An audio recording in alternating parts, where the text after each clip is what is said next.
안녕하세요. 책 잡히는 라디오 독감 꾸미 인사드립니다. 안녕하세요. 발가락입니다. 저희가 드디어 마스크를 쓰고 무슨 돌 하루방도 아니고 마스크를 썼어요. 쓴 이유에 대해서 발가락이 간략하게 좀 얘기를 해주세요.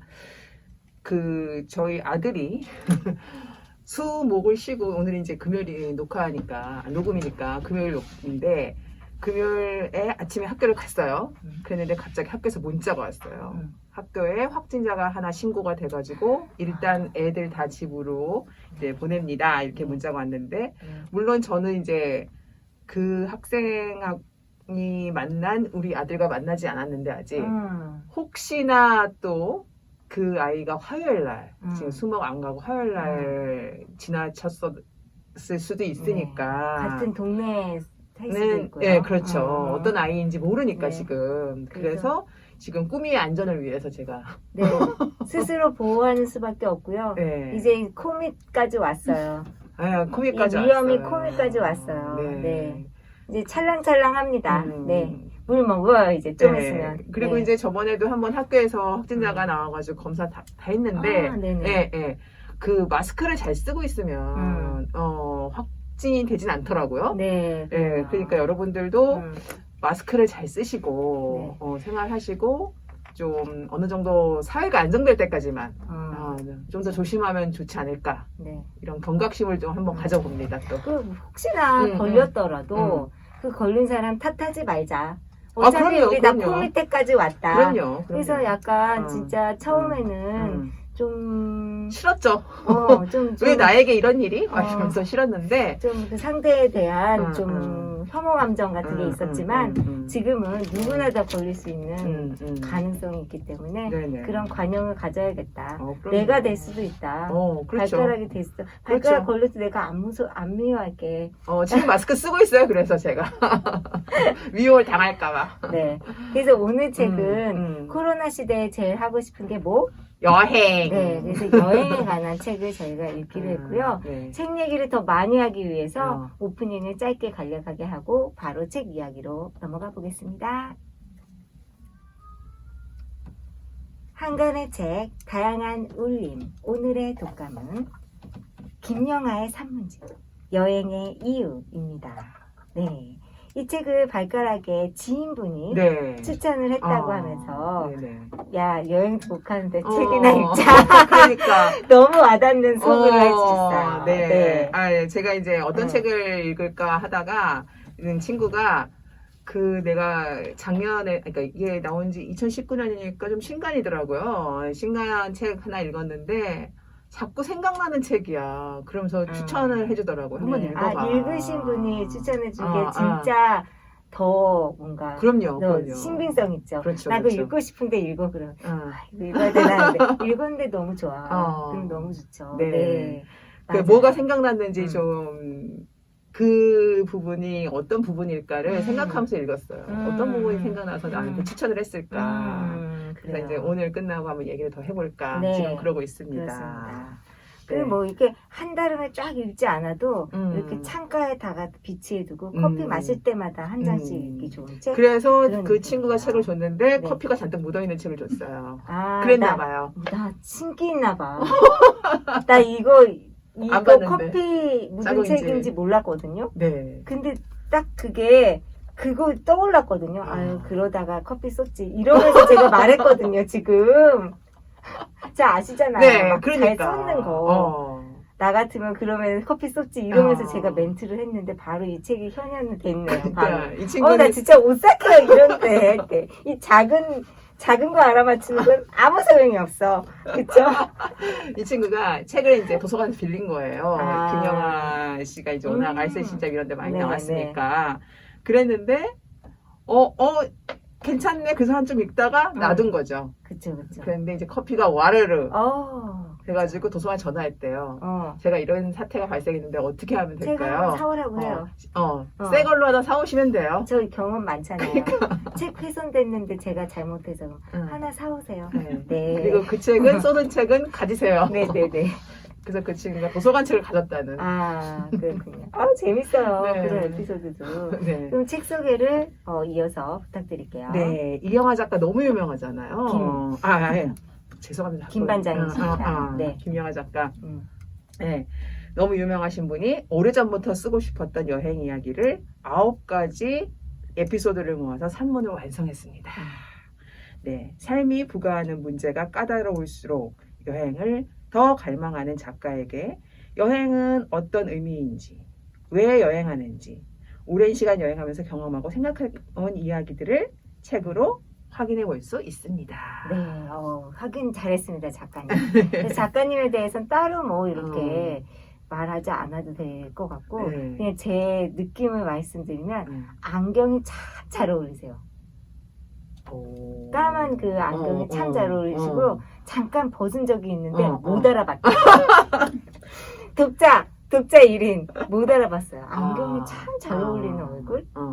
그리고, 뭔가, 좀, 체격도, 제가 외모지상주의는 아닌데, 맞잖아요, 참 진짜. 건강하신 분이다. 그러니까, 참, 글 쓰시는 분들이 왜 예전 같은 경우는 폐병 앓고, 약간 병약하고, 막 그런 이미지인데, 이분은 헬스클럽 등록하시면서 글 쓰신 분이다라는 느낌이 좀 들었어요.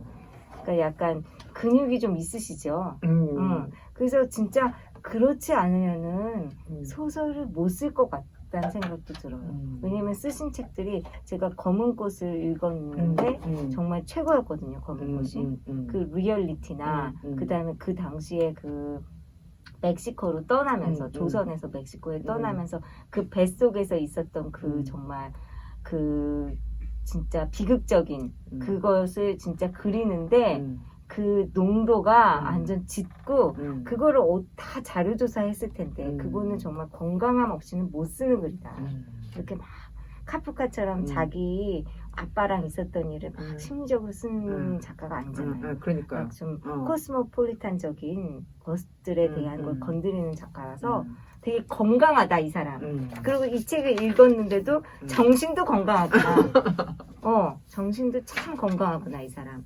그걸도 느꼈어요. 이 책을 읽으면서 건강한 생각했어요. 왜냐면 뭐 돌아다니시는 게 장난이 아니셔가지고. 되게 건강하다. 이 사람. 이렇게 밖에서 뭐 1년 살고 2년 살고 하려면 보통 체력으로는 그게 안 되죠. 네. 그리고 와이프하고 관계도 되게 좋다. 관계가. 계략적인 얘기는 안 하시나요? 언제 태어나시고 뭐 이런 계략적인 건 안 하시나요? 68년 태어나셨잖아요. 그러니까. 네. 모를 수 있죠. 네, 모를 수 있죠. 그래도 계략적인 얘기 하셔야 돼요. 태어나시고요. 여기도 뭐 연도에 대해서는 별로 없는데 위대한 개츠비를 번역한 것으로 저는 크게 생각이 됩니다. 그리고 이상 문학상, 김유정 문학상, 영수 문학상 등을 많이 수상하신 분입니다. 많이 수상하셨다고요. 그래서 뭐 영화화도 많이 됐고 그렇죠. 이분이 저는 성격이 기억법. 참 좋다고 느낀 게 살인자 기억법 영화가 그게 잘못 만들어졌잖아요. 아니 원작을 굉장히 훼손했잖아요. 뒷부분에 잘못 만들어진 그러니까 거 아니고 원작의 그 에센스를 바꿨잖아요. 그 진짜 나쁜 놈으로 그 형사를 원래 그 형사는 진짜 착한 형사고 이 살인자가 다 범인인데 그걸 바꿨음에도 불구하고 그 영화를 런칭시켰다는 거. 참 원작자로서 관대하다. 보통 원작자들은 자기 작품을 그렇게 바꾸는 거를 합의를 했겠죠. 그러니까 합의를 하지 않죠. 그러니까 합의를 해줬다. 그 합의를 해줬다는 것 자체가 저는 굉장히 토lerance, 관대하다. 사람들한테. 보통 작가들은 그렇게 원작을 훼손하는 꾸미가 다른 때와 않죠. 다르게 오늘은 굉장히 작가의 성격에 대해서 많이 얘기하시는 거예요. 아니 김영하 작가는 제가 원래 이렇게 그냥 그 자료만 쭈쭈 읽었는데 그러니까. 김영하 작가는 다 알잖아요. 그러니까 대한민국의 사람들이 그래서 그냥 제 개인적인 생각을 작가에 대해서 그동안 느꼈던 것 그것을 얘기하는 거예요. 그러니까 미국 작가 같으면 뭐 어서 태어나고 뭐 어떻게 살아왔고 이런 지난번에 헬밍웨이에 대해서 갇힌 거에 대해서 제가 이제 읽어드렸는데 오늘은 내가 생각하는 김영하. 네, 안경이 참 잘 어울린다. 재밌어요, 그러니까 건강하다. 그리고 성격이 좋다. 그쵸? 어. 그 알쓸 신자에서도 제일 성격 좋아요. 그럼요. 그쵸? 예. 유희열은 약간 좀 음악가라서 날카로운 면이 있는데 제일 성격 좋고 거기서 진짜 악의 역할을 엄청 잘했잖아요. 그렇죠. 그러니까 관계성에도 굉장히 뛰어난 분이다. 글도 잘 써, 건강에 관계성도 뛰어나 모든 걸 다 가지셨네요. 근데 여행을 지금 못 가고 계십니다. 다 같이. 그러니까. 아니 근데 여기 네. 이제 책을 읽다 보니까 아는 건데 그 알쓸 신잡에 이렇게 캐스팅된 이유가 여행 많이 다는 작가라서 캐스팅됐다는 얘기가 써 있더라고요. 그러니까요. 워낙 여행을 많이 네. 다니시는 분이라서 네. 그러니까 이걸 너무너무 쓰고 싶었을 것 같아. 책을. 그렇죠. 한번 우리 네. 그러면 이 책에 대해서 한마디로 말해보는 이 책에 대해서 뭐 좀 얘기해줘 시간입니다. 뭐 좀 얘기해줘. 항상 코너 이름이 바뀌어요. 네. 발가락. 이거 커피 막 뭐 흘리고 이렇게 읽은 책 뭐야? 이 책에 대해서 한 줄로 얘기하자면 후회하는 과거와 불안한 미래를 벗어나려 현재를 여행하는 작가가 여행을 떠나면 늘 그 소재만 생각하고 돌아오는 사람이라는 걸 말해주는 책이에요. 진짜 요즘 로그라인에 굉장히 욕심내시네요. 로그라인 맛집으로 등록하려고. 네네. 발가락 맛집. 네. 오늘도 정말 맛봤습니다. 네. 그렇습니다. 현재를 살기 위해서 떠난다라는 거에 정말 공감을 많이 했는데, 네, 저도 좀 물어봐 주세요. 꿈이. 책이 근데 주황색이야? 이거 무슨 색이야? 몰라, 특별판인가 봐. 색깔이 특이한 책을 읽고 있네. 이거 김영하 산문집 여행의 이유인데, 책 제목이 여행의 이유잖아. 그래서 나 여행의 이유에 대해서 말해줄게. 여행의 이유는 행복을 찾기 위한 것이 아니라 달아나기 위해서인 것이야. 행복으로부터 달아나? 아니, 행복을 찾기 위해서가 아니라 달아나기 위해서. 근데 어디서부터 달아나기 위해서는 다 개인마다 다르지만 뭔가 이 책에서는 현실의 지긋지긋한 것 아니면 슬픔이 배어있는 어떤 사물들로부터 달아나기 위해서라고 말하고 있어. 안정을 찾기 위해서라고도 말할 수 있지. 그러니까 행복을 막 찾는다, 막 너무 엑사이팅하다 이런 느낌이 아니라 이런 나의 어떤 일상에서 달아나기 위해서다. 그래서 김영하 부인이 뉴욕에 살 때 뉴욕에서 긴 여행 중에서 살았는데 여보 우리 여행 가자 그때 김영하 씨가 우리 여행 중이잖아. 아니 그런 여행 말고 진짜 여행 이랬다잖아요. 그러니까. 그렇죠. 뉴욕도 일상이 되면 다시 여행 가야 되는 거지. 달아나야 돼 우리는. 그래서 이제 추구 포맷이라고 나오죠. 네네네. 여행이 무언가 찾아 떠나는 추구 포맷이지만 알고 보면 달아나는 포맷이라는 거죠. 어디 그거 한번 볼까요? 그럼 아직 바로 들어가서. 자판기가 뭐 뿅 하면 페이지가 딱 나오나요? 발가락 해법 재밌습니다. 네. 그 두 가지라고 얘기를 해요. 그러니까 여행이라는 게 지금 꾸미가 얘기하는 것처럼 뭔가를 추구하는 근데 결국 찾는 건 내면에서 찾는 그런 얘기가 나와 있더라고요. 19쪽에 보면 그렇다면 여행이란 본질적으로 무엇일까? 그것은 여행의 성공이라는 목적을 향해 집을 떠난 주인공이 이런저런 시련을 겪다가 원래 성취하고자 했던 것과 다른 어떤 것을 얻어서 출발점으로 돌아오는 것이다. 마르코 폴로는 중국과 무역을 해서 큰 돈을 벌겠다는 목표를 가지고 여행을 떠났지만 이 세계가 자신이 생각했던 것과 전혀 다르다는 것. 세상에는 다양한 인간과 짐승, 문화와 제도가 존재한다는 것을 깨닫고 돌아와 그것을 동방견문록으로 남겼다. 그래서 추구하는 거는 사실은 마르코 폴로가 큰 돈을 벌겠다는 목표였지만 사실은 안에 있는 내면적인 것을 찾아서 돌아오는 게 여행이다. 그 두 개가 있다. 이렇게 얘기를 하면서 쭉 풀어나가고 있습니다.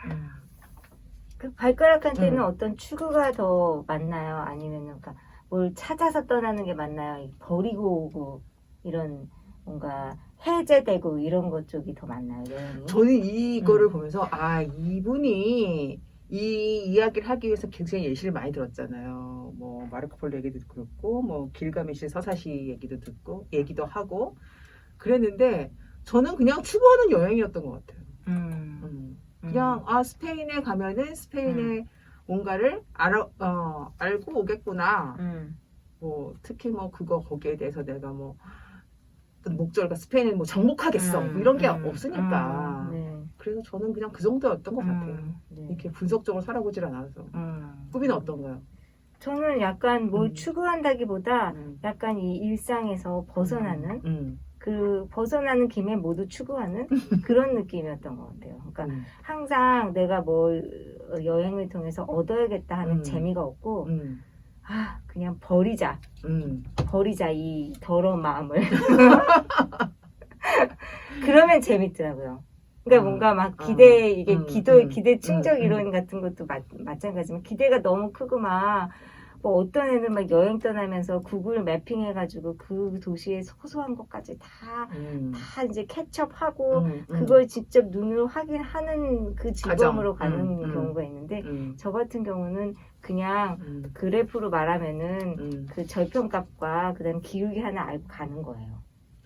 김영하가 그렇게 가라고 여기 썼던데. 그래가지고 그냥 현실에서 이래? 우리 이러네. 그래서 굉장히 실수가 많아요 여행에. 근데 이제 이 작가 여행에 얘기하는 실수가 많아요. 작가가 차도 잘 놓치고. 얘기하는 거는 그래야 여행이 진짜 재밌다는 얘기를 하잖아요. 왜냐하면 이제 그 작가이기 때문에 내가 어떤 이렇게 차를 만약 놓쳤다. 이런 거 나도 써야지. 이러면서 그 생각을 하면서 또 가고. 그 차를 놓쳐야 또 다른 일이 생기니까. 차표를 이렇게 쥐고 차가 여기까지 왔는데 내 앞까지 올 줄 알았어. 둘 다 남편이랑. 그래서 저 차 맞지? 오겠지 이러고 놓는데 그냥 가. 근데 이제 슬라비드야. 왜 가지? 여기 끝까지 안 오고? 대충 막 적극적으로 타야 돼. 우리는 막 그렇죠. 정류장 딱 써 있는 데 서잖아. 쓰잖아. 근데 스페인은 그냥 어물쩍 저기서 있다가 승객이 막 이렇게 타려고 안 하면 그냥 가. 그래가지고 그게 슬러비드예요. 왜 가지? 그럼 어떻게 했어요? 그 다음에 이제 그 전철을 이제 타려고 그 버스를 놓쳤으니까 전철을 이용하겠다. 그 투어리스트 센터에 가가지고 우리가 이거를 놓쳤다. 다음 편은 오냐 해가지고 이제 전철을 해가지고 그 다음에 무슨 그 생가 뭐 예약한 것도 쭈루루 이제 도미노처럼 쭈루루로 이제 다 이제 무료. 밀려. 그래서 그냥 저녁 때 빠에야나 맛있게 먹었다는. 전철 타지 않고? 전철 탔는데 늦어서. 전철 탔는데. 네, 왜냐면 제가 전철 타서 갔는데도 늦었다고. 늦었죠. 달리에 그 생가가 있는 까다케스를 갔는데 바르셀로나에서 까다케스 직행 버스가 있어요. 그거를 타서 그날 오후 2시에 그 달리의 생가를 예약을 해놨어요. 근데 이제 모든 게 이제 다 왜냐면 전철 타면 한 2-3시간 또 이거 어영부영 막 이러느냐고 또 2-3시간 훌쩍 가니까 오후 5시더라고요. 그러니까 막 거기 민박하시는 분이 왜 이제 왔어? 그래서 빠에야 맛집이나 알려주세요 해가지고 빠에야나 먹었다는 그런 거죠. 달리 생각으로 봤어요. 좋지만 그렇습니다. 아무튼 그러고 저는 이렇게 각자 좋아하는 거 하나씩 얘기하고 우리 음악을 한 곡씩 들을까요? 또 있나 봐요. 아니 그래서 이제 그 예시를 들다가 결국 이 추구의 플롯이라는 것을 얘기를 이제 21쪽에서 하고 있어요. 전 추구의 플롯으로 구축된 이야기들에는 대부분 두 가지 추구의 목표가 있다. 주인공이 내놓고 추구하는 것, 내면적인 것과 주인공 자신도 잘 모르는 채 추구하는 것, 내면적 목표. 이렇게 해서 이제 그 모든 여행에서는 이런 식으로 찾아서 가는 것과 내가 얻어갖고 오는 것이 다르게 있다. 이런 얘기를 이제 이렇게 해주십니다. 잠깐. 그 로럴드 토비아스의 인간의 마음을 사로잡는 20가지 플롯. 이거 진짜 고전입니다. 이건 누구나 읽는 책이라고 생각되는 정도의 고전이죠.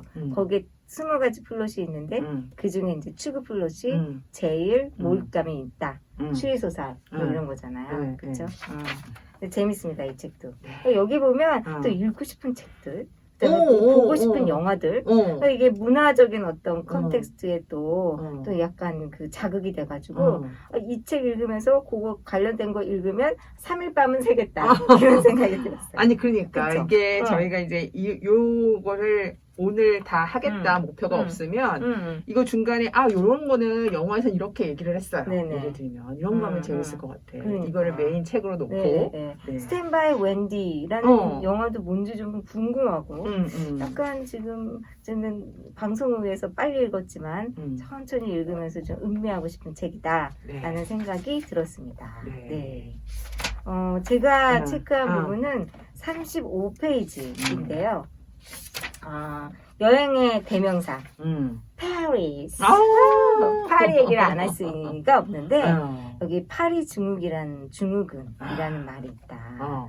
라는 말에서 파리 증후군 자체도 굉장히 럭셔리한 개념이다라는 생각을 했어요. 그러니까 여러분이 모르시죠? 파리 증후군이 뭔지. 파리를 막 좋아했는데 파리에 갔더니 파리엔 진짜 파리도 없더라.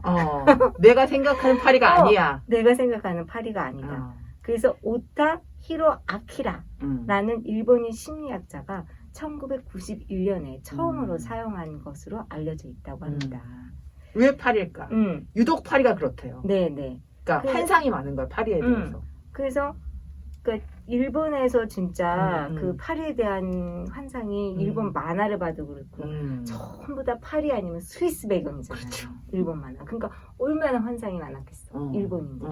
근데 파리에 갔더니 소매찍기 많어, 개똥 많어. 그리고 외국인한테 불친절해. 계속 보통통 이래. 그쵸? 불친절해. 영어 못하고. 꿈에는 어떠셨어요? 파리요? 네. 저는 너무 오래 전에 가가지고 정말 인식도 그냥 거지 같아요. 근데 파리에 한 일주일은 있었어요. 파리에 대한 예의로. 다른 도시는 막 1박 2일, 막 벨기에 브뤼셀 같은 데 막 1박 2일. 비행여행 가니까. 막 이렇게 묵었거든요. 근데 파리에 대한 리스펙트로 바로 그냥 일주일 쐈어요.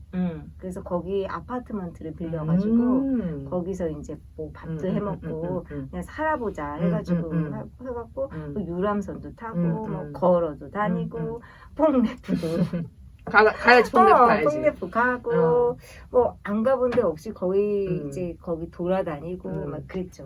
그래서 저는 좋았어요. 뭐 다 좋았어요. 저는 사실 이거 보면서 너무 공감했어요. 그래요? 왜냐하면 저도 파리에 대해서 환상이 있었던 거야. 저도 모르는 사이에. 파리는 가면은 진짜 그 약간 유럽인이 내가 될 수 있다는 생각을 하고 있었던 거야. 그쵸. 내가 유럽에 안 가서 유럽인이 안 됐지. 파리만 가면 유럽인처럼 내가 되는 거야. 그랬는데 일단 지하철 냄새가 너무 많이 나. 탈 수가 없어. 지저분하고 그 약간 그 아까 얘기한 것이 동물들의 그런 배설물 냄새가 너무 많이 나가지고 지하로 내려갈 수가 없어. 그리고 너무 좁아요, 지하철이. 우리나라 지하철 어마어마한 거예요.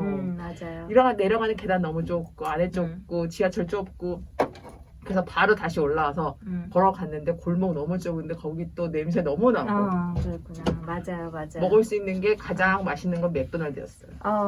음식도 안 맞고. 음식도 안 맞고. 맞아요. 제가 그래서 이걸 읽으면서 내가 일본 사람이었나? 막 이런 생각도 했어요. 그쵸. 그랬던 것 같아요. 근데 저는 너무 어릴 때 가가지고 그냥 외국이면 다 좋아. 그러니까 아직 그냥 취향이라는 게 발달되지 않았었던 그때 가가지고 그랬던 것 같고 지금 간다면 이제 이것저것 까탈 떨겠죠. 여기 왜 이래? 파리 왜 이래? 파리 증후군이네 나도? 이러겠죠. 그렇죠. 그러게요. 그래서 이런 것들을 개념화할 정도로 우리는 여행에 대해서 굉장히 많은 추구를 한다. 뭐 이런 생각이 들었습니다. 그래서 우리나라에 또 그런 코리아에 대한 또 환상을 가지고 온 사람들을 또 실망하면 어떻게 해야 되나. 친절해야겠다 외국인한테. 저는 또 그런 생각을 했어요. 왜? 어? 웃어? 왜? 아니 그게 아니라 어. 이 책을 읽으셔서 참 생각이 많으시구나. 아니 실천적이잖아. 나는. 그러니까. 진짜 이런 증후군을 어. 깨면 안 되겠다. 그래서 사실 여기도 말하지만 여행 이야기가 뭡니까? 여행에서 만난 사람들의 이야기거든요. 그렇죠, 그렇죠. 그러니까 나는 여행객들에게 정말 중요한 요소다. 저는 그래가지고 그런 이거 생각이 친절하게 해야 된다는 얘기 들으니까 생각난 건데 우리나라 명동에 처음으로 이렇게 말을 번역해주거나 도와줄 수 있는 사람이 등장했잖아요. 네, 원래는 네, 네. 없다가 네네. 이렇게 약간 제복 같은 것도 있고 네. 그런 사람 우리나라에 등장했을 때 네. 저 굉장히 좋은 아이디어라고 네, 생각했어요. 네. 저는 그 자원봉사 하려고 그랬어요. 어. 왜냐면 그게 이제 영어 능력에도 좀 도움이 되고, 약간 그 지역사회에 좀 이렇게 기여하는? 자원봉사하는 느낌도 나고, 영어 실력도 늘리고, 뭐 외국인 사람들 만나서 좀 자극도 받고, 근데 이제 그거를 신청하려고 그랬어요. 그 영어학원 친구들이랑 코로나 때문에. 이제 앤들이랑 같이 신청하려고 막 알아봤거든요. 그래서 그래 난 덕수궁에 갈래. 막 이러면서. 재밌을 뻔했는데. 그러니까요. 너무 재밌을 뻔했는데. 네.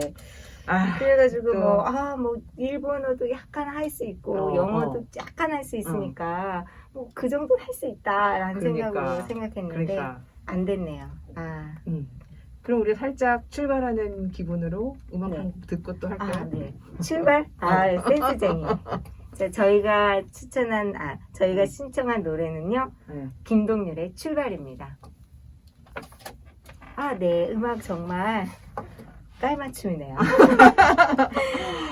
제가 그 49페이지에 아주 짧은 문장인데요. 참 소설가가 또 모든 걸 많이 아는 건 아니지만 진짜 이분은 박학다식하고 그 박학다식한 걸 아주 자연스럽게 잘 맥가이버처럼 잘 끌어내신다라는 느낌이 들어서 저는 멀미에 대해서 많이 생각을 했는데 어렸을 때 저희 언니가 멀미가 너무 심해가지고 언니는 왜 저렇게 토를 할까?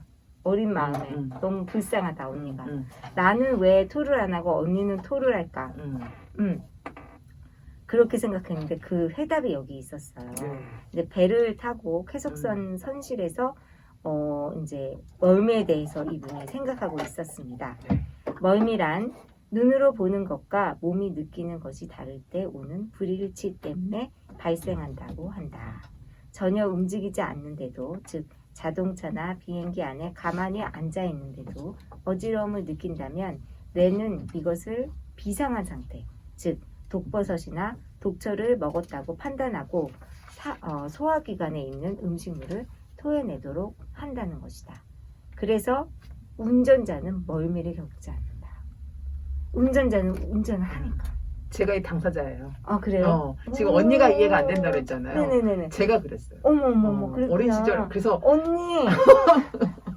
그 어떻게 그래서 아빠 차에서 쫓아낸 적도 있어요. 차 더러워져가지고. 운전을 할 때 그래서 괜찮으세요? 그래서 이 말이 너무 이해되는 게 운전을 시작한 이후에 멀미가 없어졌어요. 그래서 보통 제가 뭐 다른 사람하고 차를 탈 때 주로 운전하는 편이에요. 왜냐면 운전을 안 하면 멀미가 나니까 운전을 하면 괜찮아서 항상 제가 운전하고 가겠다고 얘기를 많이 해가지고 운전을 주로 합니다.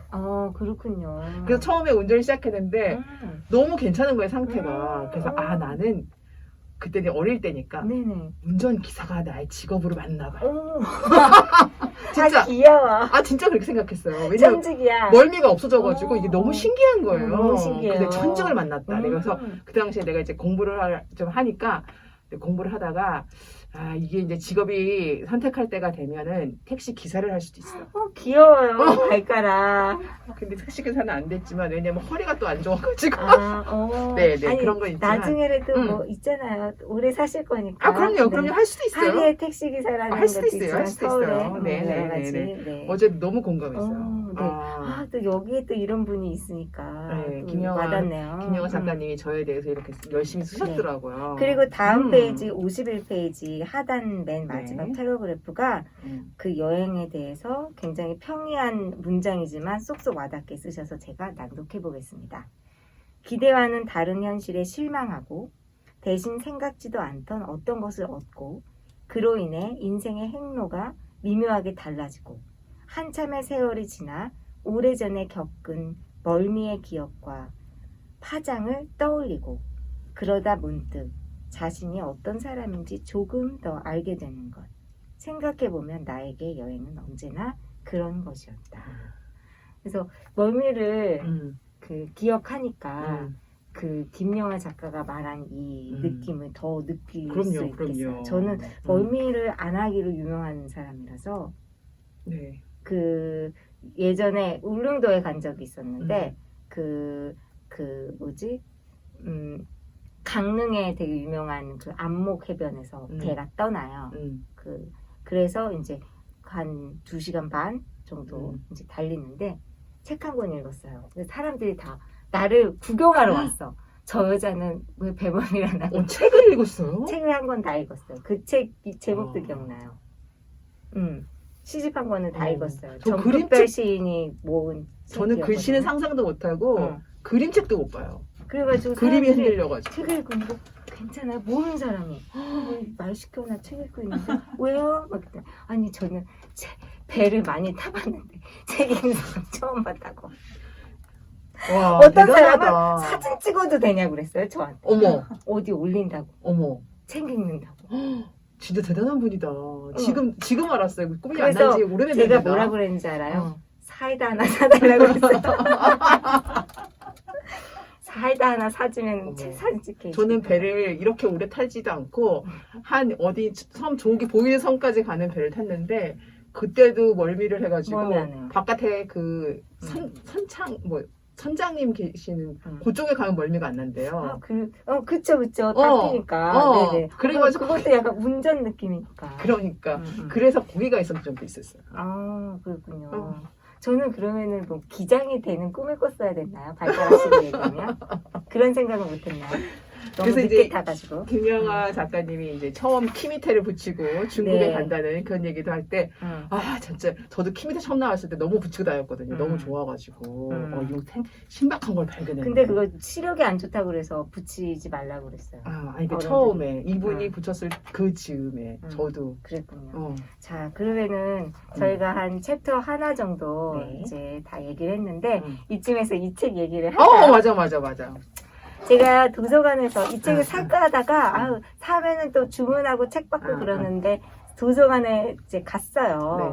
도서관에 갔더니 여행의 이 책이 워낙 이제 한 5권 정도 비치되어 있어가지고 아직 있더라고요. 근데 이제 제가 빌리는 바람에 저희 비스님을 빌렸다는 후문이 있지만 근데 이제 김영하 작가의 또 버금가는 우리나라 소설가 중에 누가 있죠? 김현수 작가가 있죠. 그 바로 위에 여행한 권리라는 김현수 산문집이 있어가지고 빌리지 않을 수가 없어요. 이 책 욕심 많은 사람들은 도서관에서 내가 딱 읽어야지 하는 책만 그것만 빌리는 게 아니라 괜히 뭐 이상한 것도 빌려오잖아. 그쵸? 같은 카테고리 있는 거 살펴보죠. 빌리지 않을 수가 없었어요. 그래가지고 이제 이 김영하 산문집 여행의 이유는 우리 이거 꼭 읽어야 되는 거니까 읽고 이거는 좀 읽다가 좀 비교를 해보자 했는데 언제 나온 책이에요? 이건 더 오래된 책이더라고요. 오래된 책이에요? 오래된 책이더라고요. 여기 2008년이라고 적혀있죠. 2009년인가요? 2008년에 나온 책이고요.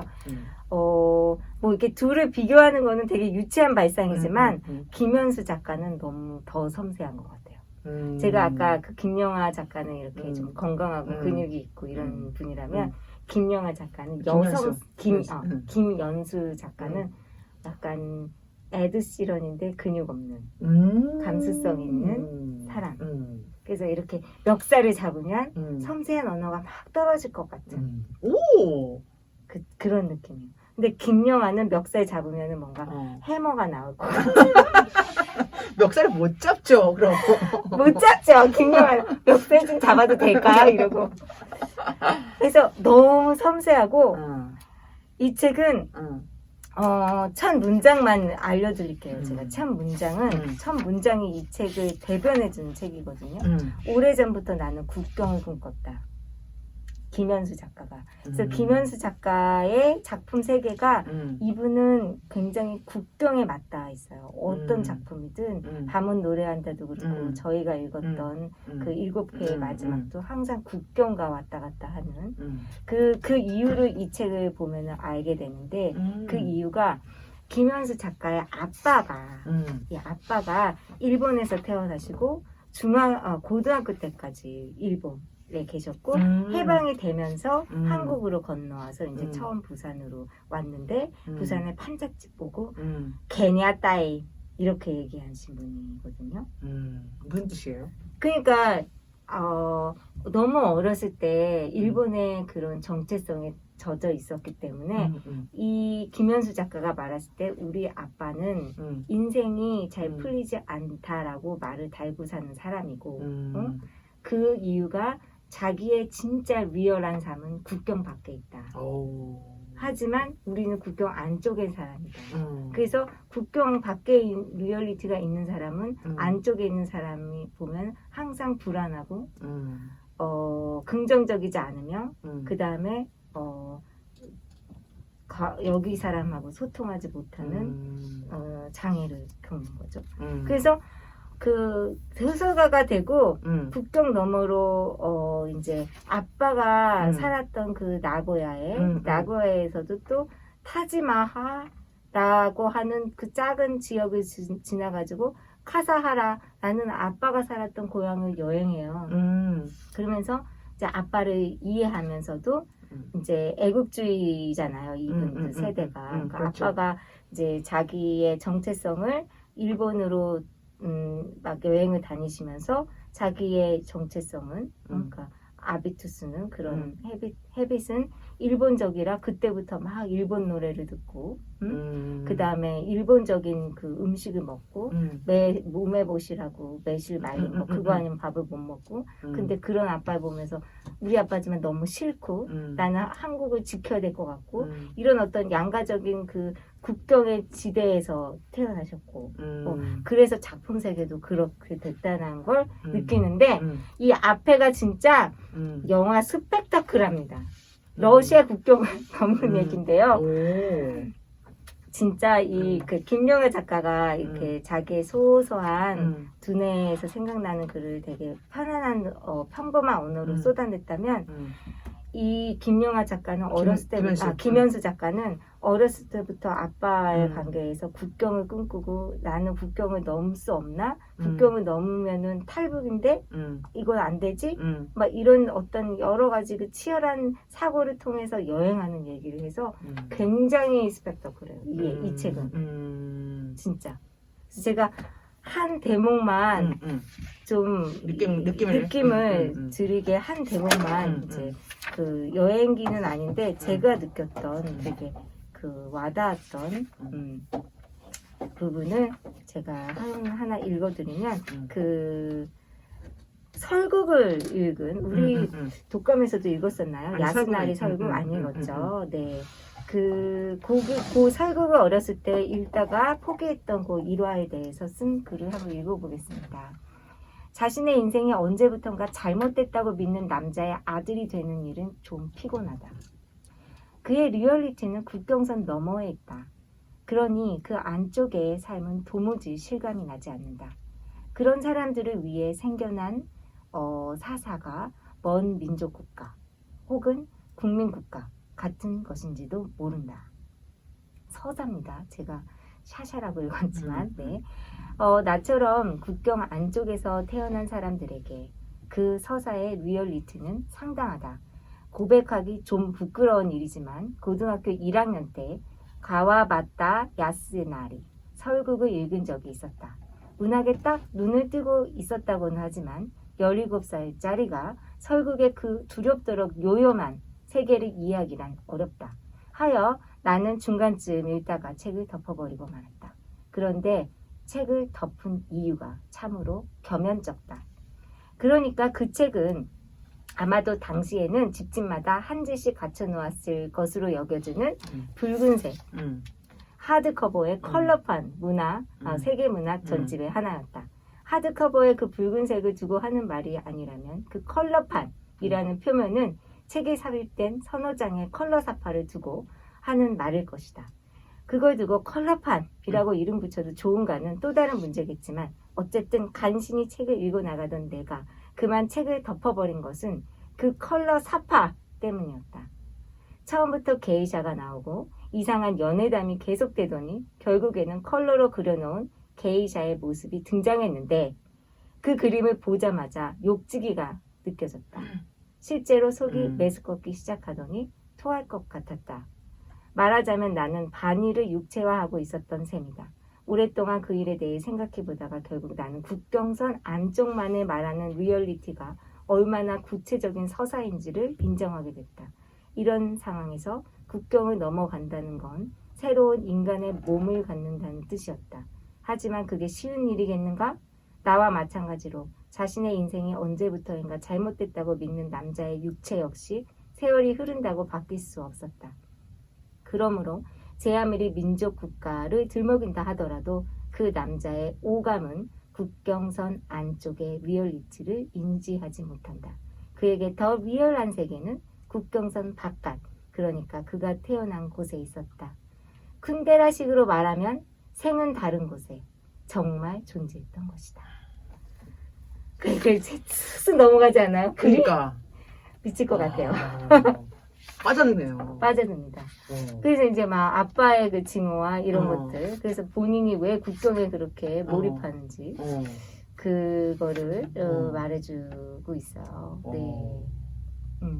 그래서 계속 국경에서 총살당한 사람들이 쓴 시를 음미한다거나 그런 게 얘기가 나오고, 제가 그 잠깐 갔었던 샌프란시스코 얘기도 나와서 제가 아주 재밌게 이 두 책을 비교하면서 읽었어요. 아무튼 어떤 느낌이 다른지 알겠어요. 그러니까 아까 이제 처음에 꾸미가 얘기했던 것처럼 이 건강한 김영하 작가가 쓴 책은 그 삶도 되게 건강해요. 근데 제가 얘기했지만 어디 가도 예를 들어 밥 잘 먹고 잠 잘 자고 예를 들면 뭐 필요한 거 없어요? 이러면서 막 고치고 이런 느낌이죠. 이런 느낌인데 김현수 작가는 거기 가서 밥 못 먹을 것 같아. 예술가. 거기 가서 밥 못 술 먹고 먹어.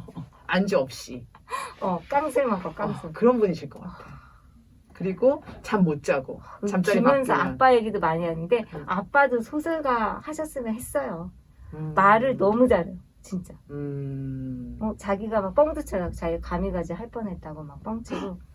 그래서 진짜 이 역사를 이렇게 그 자기의 집안사로 갖고 있는 사람, 그러니까 소설가가 안 되면 안 되는 사람, 김현수 그렇게 생각되고, 김영하 작가님은 소설가가 안 돼도 교수를 해도 될 법한 사람. 저는 그렇게. 아니 교수님 하셨잖아요. 네, 그러니까 잠깐 하셨다가 참 건강하고 글도 좋고. 그렇습니다. 다음 우리 김영하. 헷갈려요 이름이. 김연수, 수아하, 김영하로 넘어갑니다.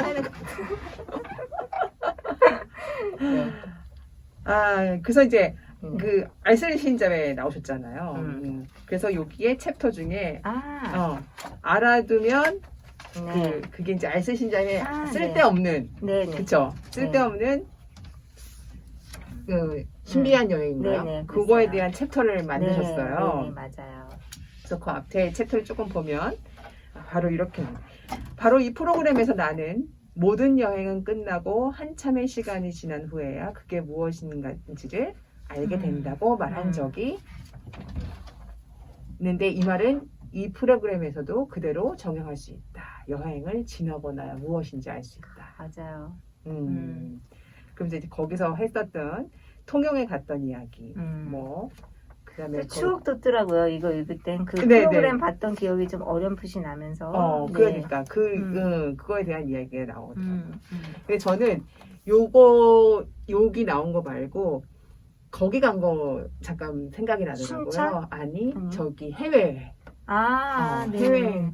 왜냐면 요즘 프로그램 중에 해외 여행 프로그램이 되게 많이 나와요. 맞아요. 사람들이 못 가니까. 맞아요. 못 가니까 거기에 프로그램 많이 나오는데 그 그리스 요쪽하고 이탈리아 이쪽 갔던 그 같이 뭐 유시민이랑 뭐 이렇게 해서 같이 갔던 그 프로그램을 봤는데 거기서 막 사람들이 이 여행을 왜 가야 되는지를 얘기를 해요.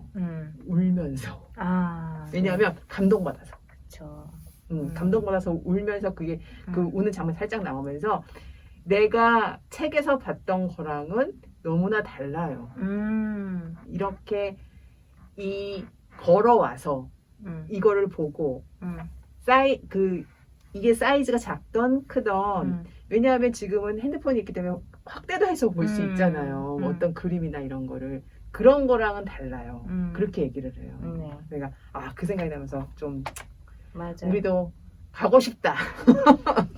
그러니까 실제로 본다는 거랑 VR, AR 이런 거는 실제로 봤던 그 기억을 소환해낼 수는 있지만 새로운 걸 인식하게 하는 거는 직접 가는 길밖에 없다. 그러니까 이제 김영하 작가도 그렇게 쓰잖아요. 여행을 가서 본다는 건 여행을 가기 전에 계획을 해서 비행기를 타고 가서 숙박을 한 다음에 아침에 그걸 준비해서 가서 보고 다시 돌아왔을 때 이 총체적인 그쵸. 거를 보는 거지. 맞아. 그 그림 한 장면을 그냥 핸드폰으로 보는 거랑은 다른 이유가 그거다.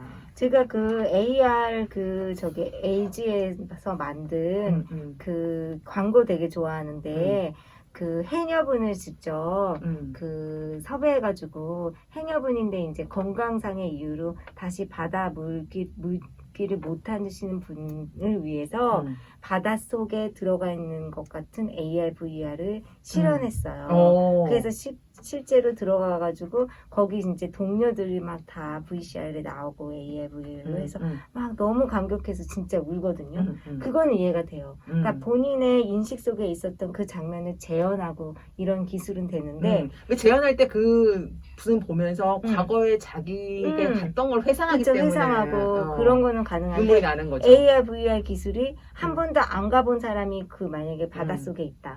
그러면은 그렇게 감동적이지 못하다는 거죠. 그러니까 직접 먼저 가고 나서 그거를 재현할 때 그때 기술력이 발휘되지 않나. 저는 그렇게 생각합니다. 아니 그 김효 작가도 그런 얘기를 여기서 쓰는 거예요. 근데 요즘 어린 친구들이 젊은 친구들이 그걸 많이 본대요.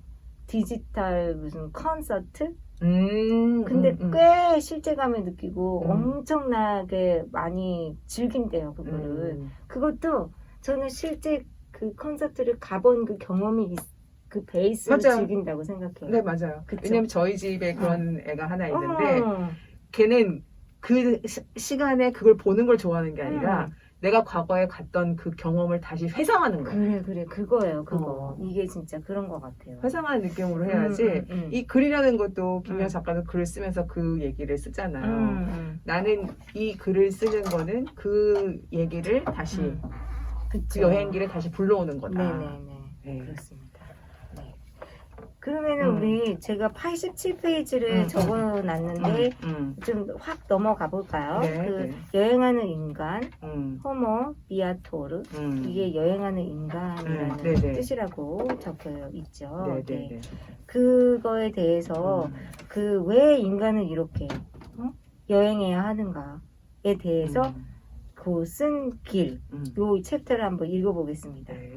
철학자 가브리엘 마르셀은 인류를 호모 비아토르, 여행하는 인간으로 정의하기도 했다. 인간은 끝없이 이동해 왔고 그런 본능은 우리 몸에 새겨져 있다.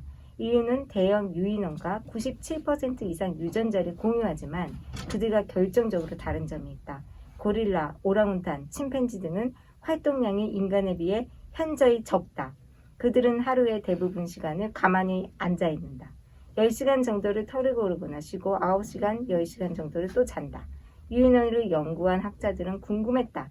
어째서 그들은 운동이라고는 거의 하지 않는데 인간 같은 대사증후군, 심혈관 질환이 없을까? 고지혈? 맞아요. 동물원의 침팬지조차 고혈압이나 당뇨병에 걸리지 않는다고 한다. 그런데 인간은 왜 매일같이 엄청난 활동을 하지 않으면 병에 걸리는가? 아프잖아 나. 그쵸? 유인원과 달리 초기 인류는 나무에서 내려와 걷고 뛰었다. 탄자니아 하드자족은 하루 평균 9km에서 12km를 이동하는데 이는 평균적인 미국인이 일주일 동안 걷거나 뛰는 거리와 비슷하다고 한다. 그래서 이제 영양을 사냥하는 얘기가 나오죠. 영양을 이렇게 9시간 동안 쫓아다녀서 영양이 이제 도망갈 힘이 없으면 그때 한 큐에 잡아서 피를 땅에 흩뿌리고 뭐 기도 같은 거 그렇죠. 하고 인디안이니까 이렇게 하는 문화라는 거예요. 그렇죠. 진을 빼는 거죠. 아니 그때 저는 이 챕터를 읽으면서 좀 상상했어요. 영양이 계속 뛰잖아요. 그 사람도 계속 뛰잖아요.